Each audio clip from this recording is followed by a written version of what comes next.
We just arrived here at Pu'ukohola Heiau, and I'm sure that's not pronounced correctly, so I do apologize. Anyway, this is a very important national historical park, and it is actually where King Kamehameha came into his um, rise as the king of all the Hawaiian Islands.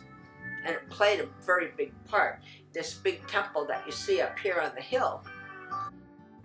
King Kamehameha was told by a prophet that he would conquer all the islands if he built a large temple dedicated to his family war god atop Whale Hill.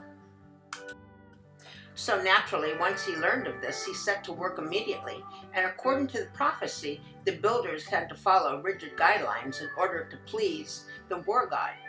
To ensure perfection, the prophet served as the royal architect. Thousands of men camped out in the hills for nearly a year to work on this massive structure. Because the heiau, or temple, had to be constructed of water-worn lava rocks, it's believed that rocks came from the seaside valley of Pu'ukohola. Workers formed a human chain at least 20 miles long and transported the rocks hand to hand to the top of Pu'ukohola. Kamehameha himself labored with the others. When news of the war temple reached the rival chiefs, they decided they must attack while Kamehameha and his warriors were occupied. At the least, the rivals would interfere with the ritually specified construction process, and Ku, the war god, would be displeased. At best, the invasion would eliminate King Kamehameha and the threat he posed to his rivals. The chiefs of Maui, Lanai, and Molokai reconquered their islands and, joined by the chiefs of Kauai and Oahu, sailed to attack Kamehameha, and Kamehameha counterattacked, routed the invaders, and resumed work. The temple was completed in 1791. King Kamehameha had a rival cousin, which he lured over to the temple, and that is where he killed his cousin and used him as a principal sacrifice for his family's war god, Ku. And with the death of his cousin, that ended all opposition on the island of Hawaii, and the prophecy began to come true. By 1810, through conquest and treaties, Kamehameha, the great builder of Pu'ukohola Heiau, was the revered king of all the Hawaiian Islands. Now that's the story in a nutshell. Okay, so now I'm going to share with you a couple beaches that we found that was north of Waimea, north of the King's Land Hilton Resort. And I think they were only maybe no more than 10-15 minutes, the both of them, and they're both pretty close to each other. The first one that we had spent the day at was Hapuna. Now I'm sharing with you a couple beaches that we went to, both in Waimea, Hawaii. Gorgeous beaches. This is Mauna Kea Beach Resort.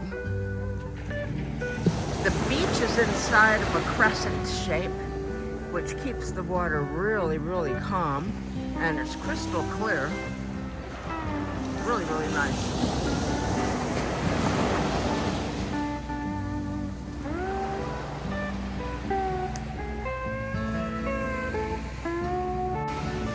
Hey, Ron.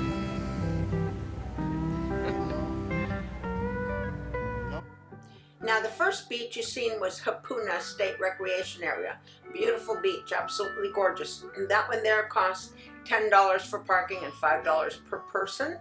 And then this beach here, which is our all-time favorite, this is the Mauna Kea. This one here is a free beach.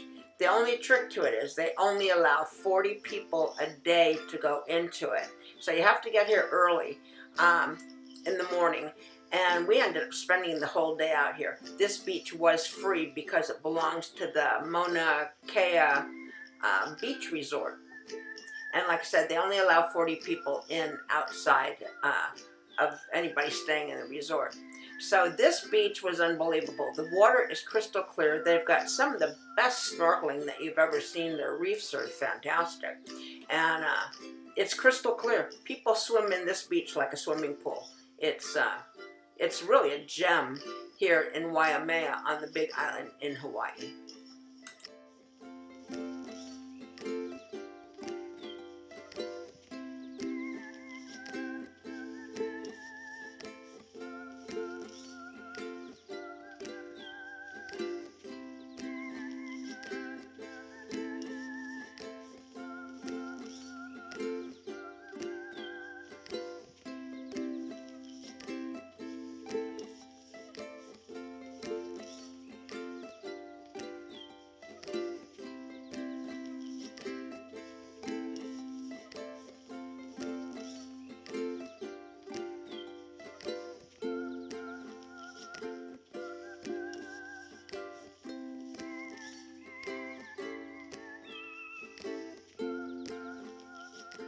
Now, what we were told why the beach here is so crystal clear, and a lot of the beaches actually out here in this area, is because there's no rivers that run into these beaches.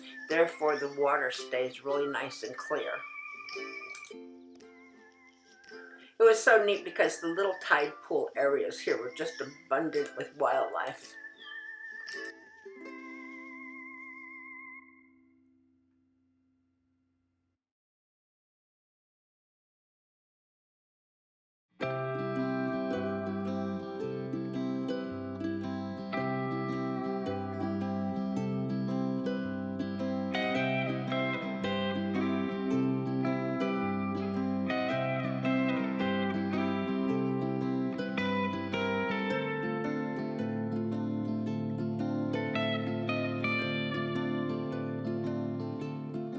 We also enjoyed walking through the gardens of the Mauna Kea Beach Hotel. Their food is all farm to table, and they grow everything fresh from their own gardeners. And we met the gardener and we were talking to him. Their gardens are just beautiful. They grow everything that they serve in the restaurant. You've been road trekking with Ro and Lo. I hope you enjoyed all my videos on the Big Island in Hawaii. This is the last one. There's still so much to see that we haven't seen yet on the Big Island, so definitely a return trip is going to be in order. It was a lot better than we expected. The Big Island is really beautiful, not as crowded as the other islands, and definitely worth stopping into. Mahalo, thank you for watching, and do please subscribe.